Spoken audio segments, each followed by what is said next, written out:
A long time ago, in a land called Omo, there once lived a very wealthy man named Ifeanyi. Amongst the landowners on that land, Ifeanyi had the largest farm. His land was so large that even the king's family members took permission to use his land for farming for a fair rent. He was also known as a family man, who also had a happy family, a beautiful wife, and a well-behaved daughter, who was named Obioma, whom he also loved so dearly. He was also known as a traveler, who has gone to various lands, kingdoms, and villages where a pauper could not have ever thought of visiting. It was during one of his travels that he met a pretty woman.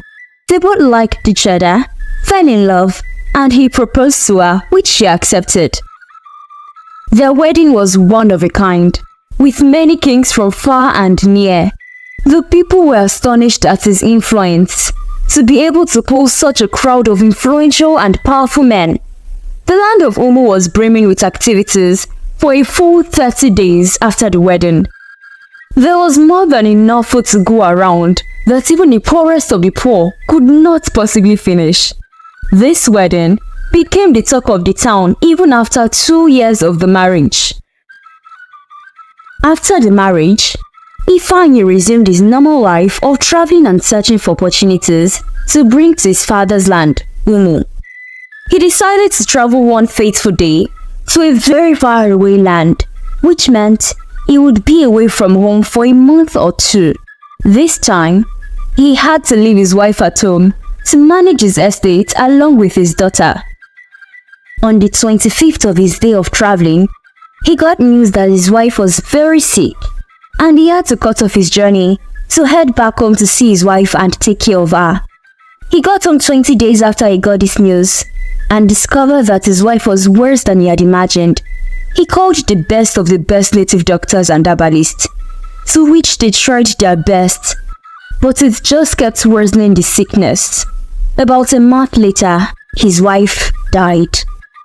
It was a very painful loss, and he cried for several days, wishing he was the one who died rather than his precious wife. Obioma, their daughter, was just 5 years old when his wife died. Ifeanyi mourned his wife for many years, but after 5 years of mourning, the king summoned him to the palace to ask about his welfare and told him that he could not be one of the brightest minds that had brought prosperity to the land of Omo, become depressed and perish away in mourning, telling him that human is meant to die. We will all die one day or the other. Some were destined to live very long, and others were destined to enjoy their life for just a short time.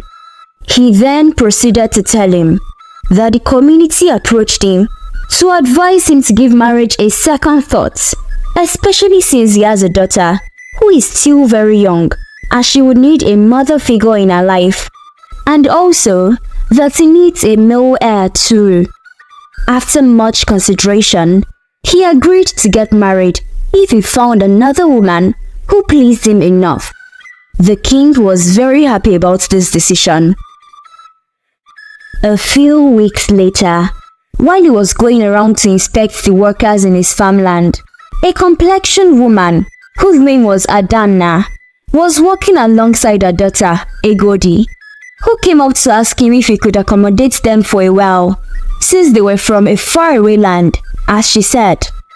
"I am a widow who was cast out of her husband's house by his brothers and parents, because I bore him no son," she explained. But she knew that he was a very generous and kind-hearted man. Being entranced by her beauty and taking pity on her, he invited her to his house, where she lived for a year. After a year of displaying her good side, he fell in love with her, and they got married. But this wedding was nothing like the first one. Ifeanyi is a very good and kind man, who tries to treat his stepdaughter as well as he treats his daughter. But as a father, he can't hide that he loves Obioma, his biological daughter, more than he loves Egodi.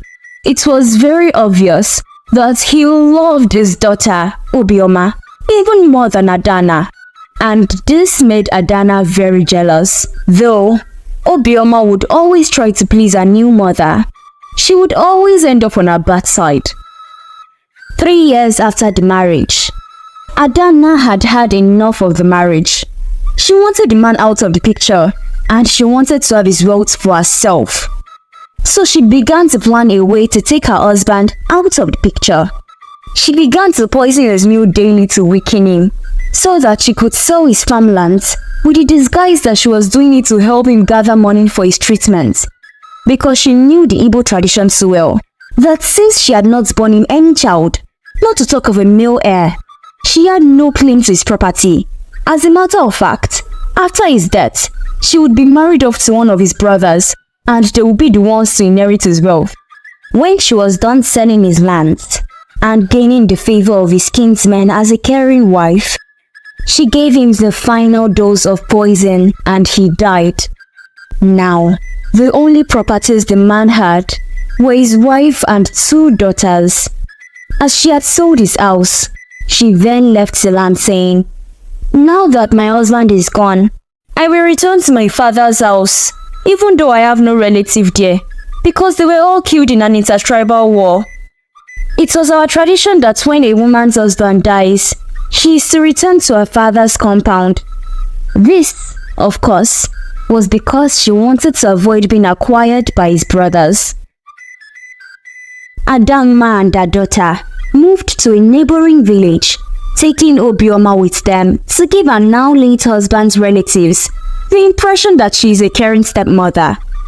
After introducing herself to the king as a widow, who had fled from a faraway land with a gruesome tradition where both the wife and her unmarried daughters were buried with the deceased, the king had mercy on her and permitted her to live in his land.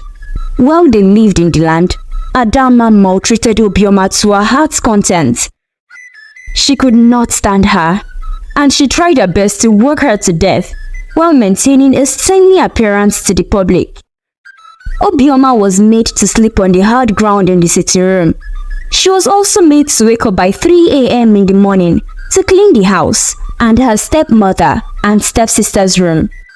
And then, she would wash the dishes, then make breakfast, which she was only allowed to taste to ensure she had not put poison in it. She would then run to the stream to fetch water to fill up 10 huge calabash, of which were extremely emptied, before the next day.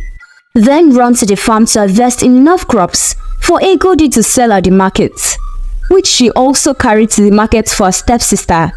Then she would make lunch, the only meal she was allowed to eat. Then she would do their laundry, make their dinner, which she was only allowed to taste. And when she finished any of these chores assigned to her on time, Adama would create new chores, just to keep her busy till early in the morning in the next day. Even Egodi made her life a living hell by feeding lies to her mother about Obioma, that whenever they went to the market, Obioma would always talk to men, and this always angered Adama, so which she would punish Obioma by adding more tasks to her already exhausting task at hand. Obioma, being a very gentle girl, doesn't complain. She only cries whenever she is alone, wishing her father or mother was still alive, and that maybe this wouldn't have happened. She did all these chores cheerfully, without complaining, which infuriated her stepmother the more. She decided that she owed her stepmother this much for taking her in, instead of selling her as a slave, and not once did it cross her mind to run away or harm the 2 devils in her life. One day, Obioma went to the stream to fetch water. While she was fetching water, she heard the sound of a flute playing. She loved the music that came from it, so she fetched her water and went to find out where the sound was coming from. She did not have to search for long before she saw an old man sitting under a huge oak tree with a flute in her hand and playing it, and by her side was a heavy-looking sack. She had gotten so engulfed in the music that she did not know when she dropped a small calabash and began to dance. The music made her feel the love of her parents, and she could hear her mother singing to her in this tune the old man was playing. The old man noticed her and when she was done playing, she called the attention of Obioma, who was still dancing to her mother's voice. "My daughter, I see you like the music from my flute," the old man said, laughing, and Obioma nodded shyly. She then asked Obioma why she was at the river under this hot sun. She replied that her stepmother had assigned her chores, so always fetch water in the afternoon for her stepsister to use. The old man was shocked to hear this, but she didn't show it. She then asked Obioma if she could help her in carrying her sack home. At first, Obioma was reluctant, but being a well-brought-up child who has respect and compassion for elders, she could not imagine the old woman carrying such a heavy load on her head or her hand. She even wondered how she had managed to get the load to where she was sitting and how far she had to come. So she left a calabash under the tree to keep it safe, and then she helped her. When they got to the old woman's house, she offered to pay Obioma for helping her carrying her sack home. She told Obioma that she had been sitting there for more than an hour, but there was nobody to help her carry the load until Obioma came around. But Obioma refused the payment the old woman wanted to give her, so she showed Obioma a collection of flutes. One was made of gold, another of fine wood, one of silver, another of cowries, and one carved from the stem of a purple leaf, like that of the old woman. Obioma was amazed at the sight, and even more amazed when the old woman told her that they each had magic in them, just like a flute. Obioma remembered the feeling she got when the old woman played her flute, and she picked the flute that was made from the purple stem. The old woman then told her that when she played the flute, it would read her heart and grant her wish. But though it could grant her wealth and comfort, it could not bring back the dead. It could only be played by her alone, and she could not use it to cast spells and curses. Most importantly, she was the only one who could use it, and that the day she dies, the flute will stop working. Obioma was so happy that after she thanked the old woman, she ran home to show the flute to her stepmother, who beat her into a pulp on seeing that she had returned without her calabash, and for taking all day at the stream. After Obioma had recovered from the beating, she apologized to her stepmother and told her about the old woman. She then begged her stepmother to allow her to see the flute. Her stepmother, thinking what harm could she do, allowed her to have the flute. Obioma played the flute, and immediately she played it, the bruises which were inflicted by her stepmother when she was beating her, and the scars that had accumulated from previous beating from her stepmother on her body were gone. Seeing that her stepmother was not impressed, she played it again, and this time a sack of cowries appeared. Seeing the cowries, Adana asked her to give her the flute. She played the flute, but the flute didn't make any sound.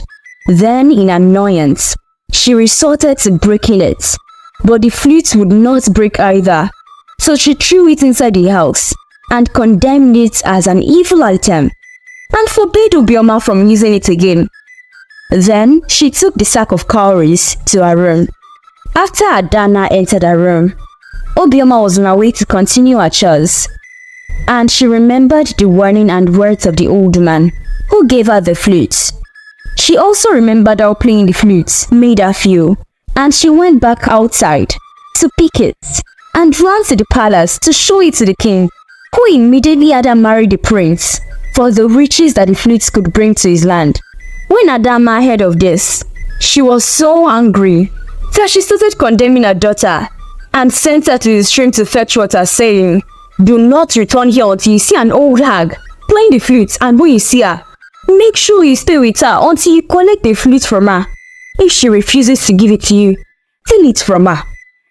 Egodi went to the stream to fetch water for several days and stayed till nightfall, waiting for the old woman, but she never showed up.